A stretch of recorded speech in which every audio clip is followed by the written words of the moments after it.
नमस्कार। अनुबंध का कार्यालय है। अनुबंध शब्द मुझे बहुत अच्छा लगता है। और अनुराधा जी ने अनुबंध शब्द को लेकर जो एक कार्य प्रारंभ किया उसके बारे में आप में से कई लोग जानते होंगे, लेकिन फिर भी जब 23 बरस होते हैं, आप जन्मदिन के अवसर पर देखते हो कि मैंने जीवन में क्या किया, तो अनुबंध ने 23 में बरस में प्रवेश करते हुए जो कुछ किया है, अगर आप ऐसे बहुत संक्षेप में किसी ऐसे मनुष्य को बता रही हो जो कि नहीं जानते कुछ अनुबंध के बारे में, तो क्या कहेंगी?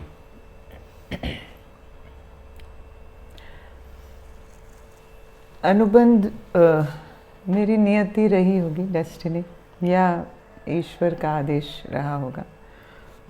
काम शुरू किया है तो बराबर कर रही हूँ, और जब तक हूँ तब तक अनुबंधित रहूँगी इस कार्य से।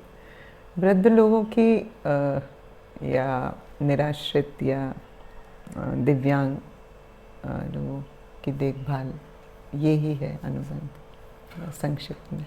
तो संक्षेप में वृद्ध लोगों की, दिव्यांग लोगों की देखभाल जो है, उसको थोड़ा हम और अगर समझें कि कैसे उनकी देखभाल की जाती है, तो मैं और आप कॉमन सेंस हमारा ही कहते हैं कि देखभाल में बेसिक चीज़ों का ध्यान रखना होगा, जो मिनिमम नीड्स हैं। अगर आप जिसे कहते थे रोटी कपड़ा मकान या छत है, कोई ध्यान रखने वाला ऐसा, तो जो बुजुर्ग लोग हैं, हम लोग भारत में बैठकर संयुक्त परिवार की बात करते हुए मान के चलते होते हैं कि माता पिता का ध्यान बच्चे रखेंगे, तो वहाँ से शुरू करके फिर दिव्यांगों की तरफ जाते हैं। और कुछ आपने जैसे एक यथार्थ से परिचय, एक आपकी पुस्तक अभी कुछ समय पूर्व आई, एक और भी पुस्तक, उसके द्वारा भी आपने कुछ कहानियाँ बिना विवरण दिए हुए कि वे किसकी कहानी है, लेकिन वो ऐसा हमको झकझोर देती हैं कि ऐसा भी हो सकता है क्या। तो जब आपने शुरू किया था वो पता था कि इस तरह की? नहीं, बिल्कुल भी आइडिया नहीं था कि ये सब सुनने को या ये सब देखने को मिलेगा, इसका तो कोई आइडिया था ही नहीं। और जैसे जैसे मैं इन सब चीज़ों से रूबरू होती गई या सामने आती गई चीज़ें, तो कई सेंटेंसेस तो मुझे लगा जैसे कोई इनको खुदवा के रख देना चाहिए। कि जब मैं किसी बेटे को मैंने बोला कि अपनी माँ को रख लो या उनके वर्कर्स रख लो, या कुछ ऐसा एपिसोड हुआ था, तो उसने एक सेंटेंस बोला था कि मेरी वाइफ को मेरी माँ पे किया गया खर्चा बर्दाश्त नहीं है, इसलिए मैं उनके ऊपर कोई I don't want to spend a single penny over my mother, ये उसका सेंटेंस था। तो ये सेंटेंस मैंने पहली बार सुना था। तो इस तरह के कई सेंटेंसेस हुए कि बेटा अब तो कुछ काम नहीं होता, चल फिर नहीं सकते, सब कुछ मैडम करवाती है, उठा बैठा भी नहीं जाता। तो बेटे का जवाब होता है उठ बैठ के करना क्या है, राम राम करो, राम अपने आप उठा लेगा। सो ये जो इस तरह के एपिसोड्स होते हैं या देखे, जब सुने समझे, तो लगा कि बदल गए हम लोग, बहुत ज़्यादा बदल गए हैं। तो ये हम जब यहाँ से बदले हैं उसकी थोड़ा सा समझ, और हमारी ब्लैक एंड वाइट हो, इसलिए मैं याद कर रहा हूँ। हम लोग इस तरह बड़े होते हैं कि भाई कोई काम करता था कि भाई फिल्मों में ये डायलॉग आता था कि माँ के दूध को मत ले जाना, है ना। और माँ के साथ का जो रिश्ता श्रद्धा वाला या एक नेचुरल है कि आप, और ये जो बात आपने कही है वो सुनकर भी ऐसा लगता है कि घटिया टाइप की फिल्म का डायलॉग हो, लेकिन ये चलती फिरती जिंदगी में से बात आई है। एक्चुअली मैं कई बार लगभग हर इंटरव्यू में बोलती हूँ कि मैं संयुक्त परिवार की प्रोडक्ट हूँ। हमारे घर में 25-30 जने होते थे, दादा दादी काका बुआ सब, उनके बच्चे भी। तो हम लोग उस माहौल में रहने के आदी थे कि, और वो अच्छा भी होता था। एक जना बीमार होता था तो 10 जने उसको संभालते थे या उसकी सेवा करते थे या क्या। तो आजकल कोई होता भी नहीं है, एक हस्बैंड एक वाइफ 2 बच्चे, और यहाँ तक कि ये इंसिडेंट भी मैं, हाँ आजकल एक ही होने लगा। तो इस बारे में मैं कुछ नहीं कह सकती। मैं क्या कह रही थी, मैं भूल गई। तो जब मैं यहाँ देखती हूँ कि पहले घर में 25 जने थे, अब 100-125 जने हैं, तो लगता है ये भी एक संयुक्त परिवार ही है। और तो इसका क्या करूं? फ़ोन आते ही रहते हैं कि ये स्थिति है, वो है। हाँ जी। फ़ोन अपने स्थान पर मैं थोड़ा सा इसका लाभ लेता हूँ रेफरेंस का। जी, मैं जो फ़ोन बात हमको कह रही खा थी वो जाते हैं मैं भूल एक्चुअली। गई हूँ फ़ोन एक्चुअली। जो है वो आजकल हम लोगों के संवाद को खा गए हैं। जी। तो कई बार घरों में लोग आपस में बात नहीं कर रहे होते, फ़ोन से ही बात कर रहे होते हैं, और माता पिता या बुजुर्गों से घर में कोई बात कर ले, वैसी स्थितियाँ भी कम होती जा रही है। पर वो फिर भी ठीक है कि आप जिस तरह की बात कर रही हैं उसमें, जैसे आपकी पुस्तक में एक था, बेटियां ही दो अपनी माँ को छोड़ गई छोड़ कि के गई। माँ बाप लड़ते रहते हैं तो घर में अशांति रहती है। ऐसे ऐसे बहुत सारे हैं, उसमें 40-50 कहानियाँ हैं, लेकिन यहाँ रोज़ एक नई कहानी आती है, तो वो चलता रहता है, सिलसिला बढ़ता जा रहा है, बढ़ता जा रहा है। सिंगल एल्डर्स की बहुत प्रॉब्लम है, माने अकेले रह जाते हैं बच्चे, बाहर होते हैं या बच्चे होते ही नहीं हैं या शादियाँ नहीं होती है, वॉटेवर, तो वो भी एक बहुत बड़ी समस्या हो गई है। तो कुल मिला के बहुत सारी तकलीफ़ें सोसाइटी तो में। तकलीफों के बीच में क्या होता है कि मुस्कुराहट आवश्यक होती है। उसके लिए मैं देखता हूँ कि अनुबंध में इतने सारे आयोजन होते रहते हैं, उत्सव होते रहते हैं। अभी 23वें बरस में भी जैसे ये जिस तरह की सजावट यहाँ पर है, जो वातावरण आपके आसपास का है वो आपके अंदर मन के वातावरण को बदलने में भी कुछ कारगर होता है। उस हिसाब से आपका थोड़ा सा बैकग्राउंड हमारे दर्शकों तक पहुंचाते हुए फिर वापस अनुबंध पे आता हूँ। आप गायिका भी हैं, आप एक्टिंग भी करती हैं, आप रेडियो में भी काफ़ी सक्रिय, हमें कुछ फिल्में भी की थी। तो वो सारा जो एक आपका क्रिएटिव एक्सप्रेशन के लिए डेडिकेशन रहा है, वो जब अनुबंध के तो अंदर यहाँ आता है। यहाँ भी एक्चुअली वो काम आता है कहीं ना कहीं, वो चीज़ें हैं जो आपको एक्टिव रखती है, आपका पैशन है वो।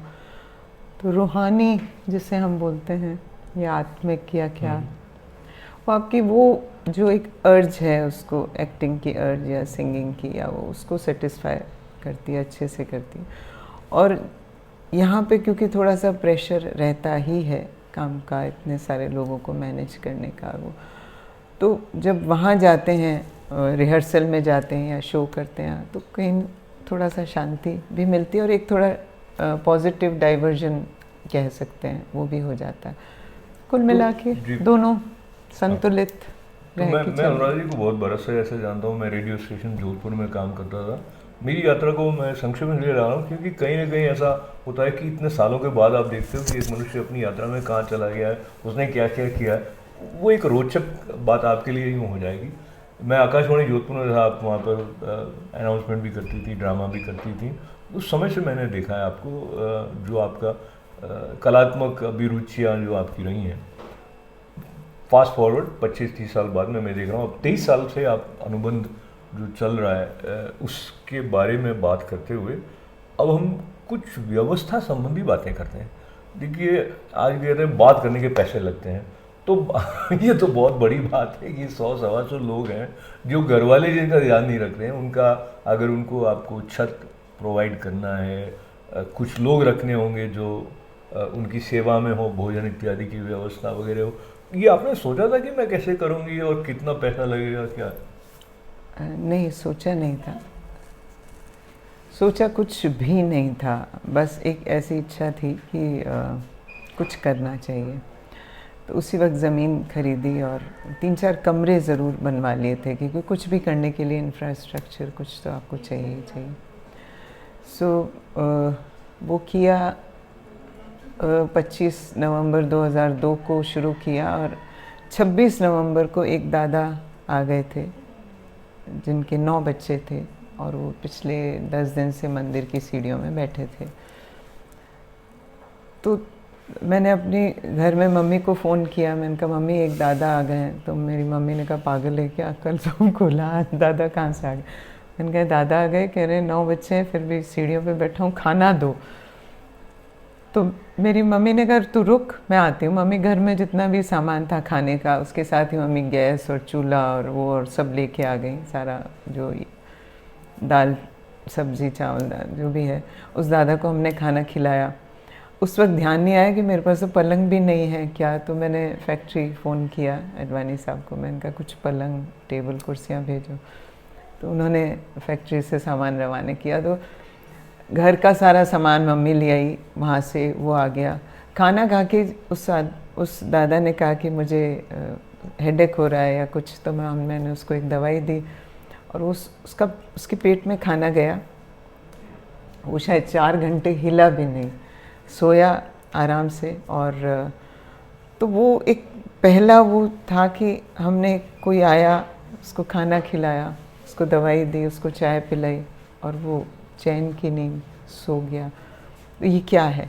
मैंने वो एक था, मैंने मम्मी से कहा भी, मम्मी उठा भी नहीं है वापस। मम्मी ने कहा सोने दे इसको, 9 दिन से घर से बाहर बैठा है 10 दिन।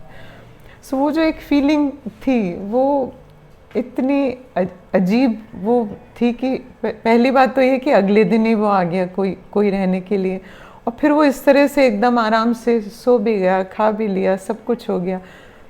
तो लगा कि ये तो ठीक है, मतलब हम सही कार्य कर रहे हैं या सही डायरेक्शन में जा रहे हैं।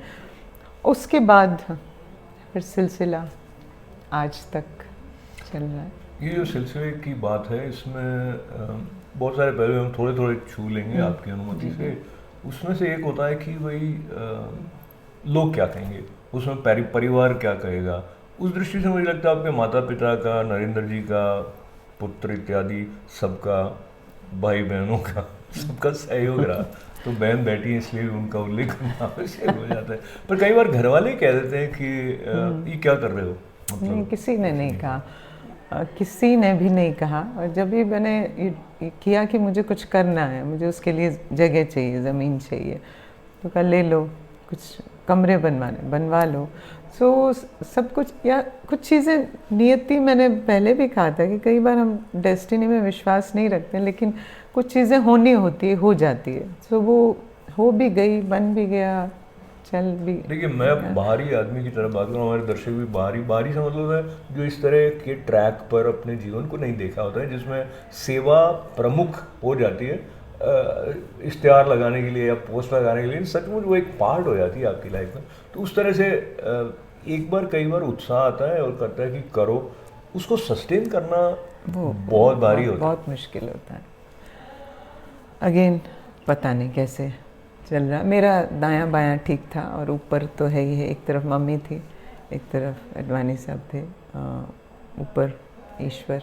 तो चल रहा था काम। प्रॉब्लम्स आती हैं, आज भी आती हैं, अभी भी आती हैं, लेकिन अच्छा हो रहा है सब। हाँ, काम ऑटो। मैं ना अनुभव के साथ साथ कुछ ऐसी बातें पूछ रहा हूँ जो हमें से किसी के लिए भी रेलेवेंट हो सकती। कई बार होता है हम लोगों ने सुनते हो कहते बहुत ही थैंकलेस जॉब है। इवन परिवार में घर के काम कर रहा है तो भी मजा कहते थैंकलेस है, कोई मेरे को रिकॉग्नाइज नहीं कर रहा है। तो इनिशियली अभी तो मैं देख रहा हूँ इतने सारे रिकग्निशन, पता नहीं इनका क्या आपके लिए महत्व होगा या नहीं होगा, लेकिन जगमग कर रही है बहुत सारी ट्रॉफीज यहाँ पर। बट सिंसियरली स्पीकिंग, जो ये वाली फीलिंग आती है ना कि भाई मैं समाज का एक अंग हूँ, मैं समाज के लिए कर रहा हूँ, पर बाकी के लोग क्यों नहीं आ रहे हैं। मैं ऐसा देखता हूँ, मैं अमेरिका में भी ऐसा देखता हूँ, कुछ लोग संगठन शुरू करते हैं, चाहे वो सांस्कृतिक कार्यक्रम कर रहे हो, तो उनके मन में आने लग जाता है। आपके लिए ये कैसा रहा, मतलब process? Allow me to add, आपका वाला जो ये सेवा का प्रकल्प था, इसमें तो एक्चुअली सॉलिड सपोर्ट की ज़रूरत रिसोर्सेज के पॉइंट ऑफ व्यू से भी पड़ने लगी होगी, बढ़ती रही होगी। मुझे पता नहीं इसका क्या, या क्योंकि बहुत सारे सवाल मिक्स्ड हैं, तो कैसे इसका जवाब दूं। इनिशियली लोगों ने बहुत क्रिटिसाइज भी किया, पागल भी बोला, गेली है, पागल है। और अडवाणी साहब को बोला, बीवी ने कह दिया और इतना खर्चा कर दिया, 8-10 लाख रुपए लगा दिए, ज़मीन खरीद ली, क्या। उस वक्त भी प्रेस भी था, मीडिया भी था, सबको। तो हमने उनको यही बोला कि हमने 5-6 कमरे बनवा तो दिए, पर हम फिर भी चाहते हैं कि ये कमरे खाली पड़े रहें, यहाँ पर किसी को घर छोड़ के आने की ज़रूरत नहीं पड़े। तो कई पत्रकार इसका मतलब भी नहीं समझते, तो किस लिए करी, जो भी व्हाटएवर। कुछ लोगों को इससे भी आपत्ति है आज तक भी कि मैं सबका अंतिम संस्कार मैं क्यों करती हूँ। सॉरी, बीइंग अ महिला मुझे ये सब नहीं करना चाहिए, मेरा डिपार्टमेंट नहीं है। कई तरह की हैं भ्रांतियाँ। और एक एलिमेंट और भी है कि एक अकेला परिवार या एक अकेली महिला ये कैसे कर रही हैं, एक बहुत बड़ा क्वेश्चन मार्क ये है। और इसके पीछे एक बहुत ज़्यादा हेल्दी फीलिंग तो नहीं है उन लोगों की, लेकिन हाँ वो उनकी बात करने से लग जाता है कि उनको हजम नहीं होती कई चीज़ें, कि ये एक महिला या एक परिवार ये इसको कैसे हैंडल कर रहा है इतने सारे जनों को फॉर इयर्स टुगेदर, मतलब 1-2 साल की बात नहीं, आज 22-23 साल हो रहे हैं। सो उनके अलग सवाल, उनके अलग क्वेश्चंस, उनकी अलग क्वेरीज, पर ठीक है, above all things are moving. पहला ऐसा मौका रहा होगा जब आपको कंफर्टेबल फीलिंग आई होगी कि ये एक्सपेक्ट आवश्यकताएं हैं, अब इतने लोग आए इस कारण, तो इतने लोगों का स्टाफ चाहिए था, वो हो गया, या इन आपने मेडिकल पॉइंट ऑफ व्यू से भी एक यहाँ पर प्रकल्प स्थापित किया, डॉक्टर भी हैं वगैरह, तो ये बेसिक चीज़ें हो गई हैं, ऐसा कंफर्टेबल फीलिंग आई कभी, अभी तक नहीं आई? या मैं बहुत कंफर्टेबल हूँ, बहुत कंफर्टेबल हूँ और बहुत इन्जॉय कर रही हूँ अपने इस पार्ट को, और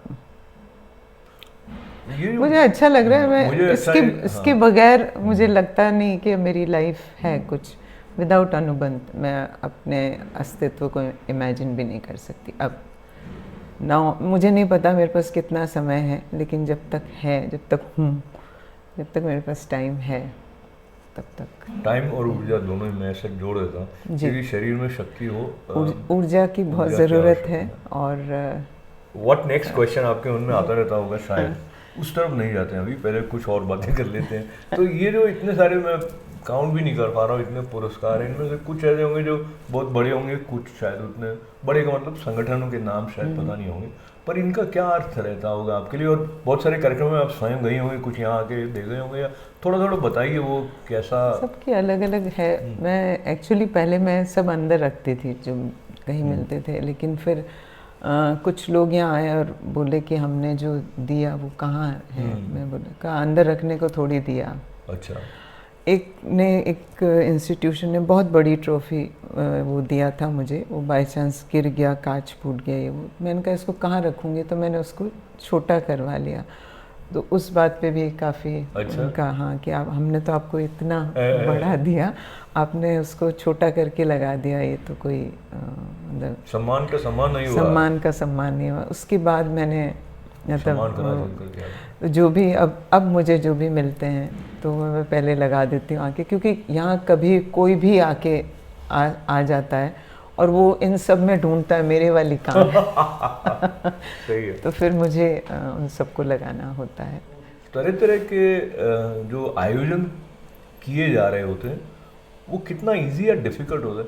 तो नॉर्मल लोगों के लिए ना 5 लोगों को इकट्ठा करना, खैर वो अलग अलग जगह की बात है, पर इतने प्रेम से सबको इकट्ठा कर पाना वो एकदम फ्लो में आ जाता है या उसमें एफर्ट लगता है? आ गया, अभी सिर्फ फ़ोन करती हूँ कि ये इतनी तारीख को आप आ सकते हैं, आ जाएंगे। 22 सालों की यही उपलब्धि है मेरे ख्याल से कि अब एक फ़ोन पे काम हो जाता है। या कुछ ग्रुप्स ऐसे हैं जो खुद ही आके, जैसे नवरात्रे हैं तो 9 दिन गरबा चलता है, तो रोज़ अलग अलग ग्रुप्स आके डांस, डांडिया, ये वो अपने आप करते हैं। हर महीने भजन सेशन, सुंदरकांड, ये वो पता नहीं क्या क्या, मतलब मुझे तो मालूम भी नहीं पड़ता कि स्कूल के जितने भी इंस्टीट्यूशंस हैं, चाहे स्कूल हो चाहे दूसरे ऑर्गेनाइजर, सब अपने अपने ग्रुप्स लेके अपने आप ही आते हैं, 2-3 घंटा स्पेंड करते हैं, डांस गाना, ये वो, खुद भी नाचते हैं, लोगों को भी एंटरटेन करते हैं। तो अब अपने आप हो जाता है, अब मुझे कोई एफर्ट डालने की ज़रूरत नहीं है। जैसे कि अब 22वें बरस के उपलक्ष्य में जो आयोजन है, तो कुछ बड़े नामचीन कवि अपनी ओर से आकर यहाँ पर परफॉर्म करने वाले, ये सब अपने आप आते हैं ना, तो ये मुझसे पूछते हैं कि हम आएँ क्या, ना ये मुझसे कोई पेमेंट या कोई ऑनरेरियम या जो भी आप कहें वो लेते हैं। या ये लोग जैसे सबसे बहुत बड़ा नाम है सुरेंद्र शर्मा साहब का, तो पिछले 15 सालों से वो हर 4 लाइन सुना देते हैं यहाँ आके, और खुद आते हैं और यही कहते हैं कि मैं हरिद्वार नहीं जाता हूँ तीर्थ करने, मैं जोधपुर अनुबंध में आता हूँ। और जितनी बार भी जोधपुर आते हैं अनुबंध आके जाते हैं। उनके साथ में ये यंग जो कवि हैं, दिनेश पावरा, रोहित शर्मा, ये एहसान कुरैशी साहब, ये लोग, बीच में राहत इंदौरी साहब भी आए थे, उनके साथ ही। तो जितनी बार आते हैं नयों को लेके आते हैं ताकि यहाँ से जुड़े रहें, और ना तो मुझसे वो कुछ लेते हैं, बस उनके सम्मान में मैं एक कार्यक्रम ज़रूर करती हूँ, और वो आते हैं तो मैं चाहती हूँ सब लोग उनको सुने, अच्छा लगता है। देखिए जनरली क्या होता है कि जो सूचना क्रांति है उसको लेकर लोगों की सेंसिटिविटी का जो इक्वेशन है वो थोड़ा बदल गया है। मैं इस बात को लेकर अनुबंध से थोड़ा बाहर जा रहा हूँ, फिर वापस अनुबंध में आएंगे। तो क्या है, बहुत सी बातें हमारे लिए एक सूचना की तरह होती हैं। हमने ये सुन लिया, फिर हमने या तो अगर स्क्रॉल कर दिया रील देख रहे हैं तो भाई आगे बढ़ गए, या फिर वो किसी को फॉरवर्ड कर दिया व्हाट्सएप मैसेज में। लेकिन एक मनुष्य इस तरह के वातावरण में जहाँ रात दिन अपनी आवश्यकताएं लेकर ऐसे लोग, ऐसे बुजुर्ग लोग, ऐसे दिव्यांग लोग जिनसे हमारे सीधा रिश्ता मनुष्यता का है, मानवता का है, उनके साथ रहना, उनकी स्थितियों को समझना, उतना मतलब दूर से देखते ऐसा लगता है कि इसमें जो आपने कहा कि मैं सब एंजॉय कर रही हूँ, तो ये एंजॉय करने वाला जो एक तत्व है वो क्या है, उसको मैं थोड़ा समझना चाह रहा हूँ। आप कोशिश करें अगर कि क्योंकि कई लोग ना इसके बारे में ज़्यादा सुनना भी एंजॉय नहीं कर रहे, कुछ लोगों ने ये सुनना बंद भी कर दिया, उन्होंने कहा वही बात है, घिसी पिटी बात है, चलो एंटरटेन की तरफ चलते हैं। तो सेवा के साथ में जो रसमयता है उसका भाव मुझे लगता है अनुबंध में जिस तरह से जागृत है वो समझने लायक है। वो कुछ चीज़ें बहुत भारी होती हैं लाइफ की फ़िलॉसफी, और वो मैं एक छोटा सा इंसिडेंट आपको बताती हूँ। एक दादा थे, उनको ग्लूकोमा हो गया था और प्रॉपर ट्रीटमेंट हुआ नहीं, तो बच्चे ऑब्वियसली यहाँ छोड़ गए, जो भी हुआ। उन्होंने मेरे से ज़िद की कि बेटा मुझे एक बार डॉक्टर को दिखा। काफ़ी महीना 2 महीना रह लिए थे, बोला एक बार कोशिश कर, मेरे को शायद, क्योंकि मुझे लाइट आती है, मैं बिल्कुल ब्लाइंड नहीं हुआ हूँ, मैं रोशनी फील कर सकता हूँ, लेकिन एक बार मेरे को दिखा दे। अच्छा, मेरे पास उन दिनों इतना स्टाफ भी नहीं था, तो सबको खाना वाना और उनको चेंज वेंज करना ये सब मैं खुद करती थी। तो उन्होंने जब ज़िद की तो मैं उनको एक आई स्पेशलिस्ट के पास लेके गई। तो ये किस्सा मैंने कभी बताया नहीं किसी को। तो वो डॉक्टर ने उनको चेकअप किया। जो फ़ोन आते हैं उनको बंद कर देने के अलावा ऐसे समय में कुछ अच्छी बात रहती नहीं है, तो बात कर नहीं तो आगे। सो उन्होंने चेकअप करके कहा कि मैडम ये कौन है। मैंने उनको कहा दादा दादा दादा कह के बात करी, तो उनका आपके ग्रैंडफादर हैं। मैंने कहा हाँ। कहते तो इतनी लापरवाही कैसे की आपने, आप उनको एक तो इतनी देरी से लेके आई हैं और फिर आप लगता है इनका प्रॉपर ट्रीटमेंट नहीं हुआ है। मैंने फिर उनको धीरे से कहा, मैंने कहा मैं वहाँ से आई हूँ और मेरी फॉल्ट नहीं है, आए जब। तो ये बात मैंने उनको अलग से कही, दादा के सामने नहीं बोली, धीरे से। तो फिर जब सारी बात हो गई, मैं शॉर्टकट कर रही हूँ बात को, तो वो दादा उठते हुए वो डॉक्टर से बोले, डॉक्टर साहब एक रिक्वेस्ट है आपसे। तो उन्होंने बोला हाँ बोलो, कि मुझे ऐसा कुछ करो, आपके पास बहुत टेक्निक्स हैं, इतने सारी दवाएं हैं, इतना ये, आप ऐसा कुछ करो कि मेरे को 2 मिनट के लिए आँखें आ जाए, बस, ज़्यादा नहीं चाहिए, सिर्फ 2 मिनट के लिए। तो उन्होंने हंसते हुए कहा, तो 2 मिनट में क्या कर लोगे? तो उस दादा का जवाब था कि मैं 2 मिनट में सिर्फ उसको देखना चाहता हूँ जो रोज़ मुझे खाना खिलाती हैं, जो रोज़ मुझे नहलाती है, जो रोज़ मुझे कपड़े पहनाती है, जो मैं सिर्फ उसको देखना चाहता हूँ, इसके बाद भले दुनिया अंधेरी हो जाए। तो कुछ ये जब वो डॉक्टर ने सुना, जब मैं तो शायद खड़ी नहीं रह पाई उस वक्त वहाँ पे, आने लग जा रहे थे, मैंने रोक लिया उनके। तो इस तरह के जब इंसिडेंट्स होते हैं, हादसे होते हैं, ये हादसा तो नहीं था, पर फिर इससे आपको एनकरेजमेंट भी मिलता है और लगता है कि हाँ, पता नहीं, आप इसको जाने दीजिए। ऐसे मेरे तरफ से मुझे ऐसा लगता है, अगर हम ये मानते हैं कि कोई भारत रत्न होता है या कोई जो भी ऑस्कर अवार्ड होता है, मनुष्य होने के रूप में जो एक मानवीय गौरव का जो पुरस्कार है, इससे बड़ा तो शायद ही कोई हो सकता, मुझे लगता होता नहीं। पर वो डॉक्टर ने मुझे कहा मैडम आप इनको ले जाओ, मैं 5-10 मिनट मुझे नॉर्मल होने में लगेगा। मैं कहा मेरा तो दिन नहीं गए। सो कई तरह के इस तरह के कुछ एपिसोड्स हो जाते हैं, आपको लगता है आप सही ट्रैक पे हो तो ठीक है। तो समापन बातचीत का करने से पहले मैं वो संदर्भ भी ले लेना चाहता हूँ जहाँ जीवन के समापन की बात होती है। तो इस तरह की कहानियाँ कुछ और हैं जिसमें बच्चे न केवल अपने माता पिता में से किसी को यहाँ छोड़ जाते हैं, कभी देखने भी नहीं आते, बल्कि उनके अंतिम समय में भी अगर माँ चाहती है कि बेटा आके मिल ले तो आता नहीं है वो। ऐसा आपके जो कहानियों से मुझे पता लगा। फिर आप स्वयं ही उनके अंतिम संस्कार इत्यादि के करते हैं। उस संदर्भ को भी थोड़ा सा बताएं कि पहले जब करने की आवश्यकता हुई होगी तो क्या मन में आया था? पहले मैं उसको हाथ नहीं, वो जो संस्कार का वो होता है, मैं थोड़ा सा दूर रहती थी उससे या क्या। फिर 1-2 बार ऐसा हुआ कि 4 जने भी नहीं थे, मतलब यहाँ पे हेल्दी 4 लोग भी नहीं थे। जो 2-3 वर्कर्स होंगे कंपैरेटिवली जो यंग थे वो भी शायद उस दिन नहीं थे, या क्या हुआ मुझे ध्यान नहीं। तो आदमी पड़ा तो रहेगा नहीं। तो फिर मैंने, मेरी सुपरवाइजर्स जो 2 लड़कियां हैं, मैंने उनसे कहा बेटा उठो। बोले क्या मैम साहब? मैंने कहा चलो उठाओ, तुम उधर से उठाओ मैं इधर से उठा लूँ। वो दोनों बहुत आराम से रेडी हो गई। तो उनको हमने वो दिया। फर्स्ट टाइम लगा कि ये क्या किया, सेकंड टाइम देन रूटीन हो गया। फिर तो अब सबको देना ही है जो यहाँ है, और जो जिनकी मृत्यु हो जाती है तो उनको कंधा देना मेरी ड्यूटी है। यहाँ से हम उनको वो राम रथ एक आता है, वहाँ से वहाँ तक लेके जाते हैं। उधर एडवानी साहब या बेटा दोनों में से कोई रहता है, वो जो पूरी विधि या अंतिम संस्कार, लास्ट राइट्स, जो रिचुअल्स जो हैं हमारे, वो सब परफॉर्म करके फिर एक फ़ोन ज़रूर करती हूँ कि अभी नहीं आ सके तो कोई बात नहीं, अस्थियाँ लेके जाना। तो बोलते मैडम वो भी आप ही करवा दीजिए। तो फिर मेरा बेटा अस्थियाँ लेके पुष्कर जाता है, विसर्जन करके आता है। सो ये पूरी रस्म जो है, जो यहाँ इतने सालों से रह रहे हैं, जो मेरे पास रह रहे हैं, तो मेरी ड्यूटी है उनको प्रॉपर अंतिम।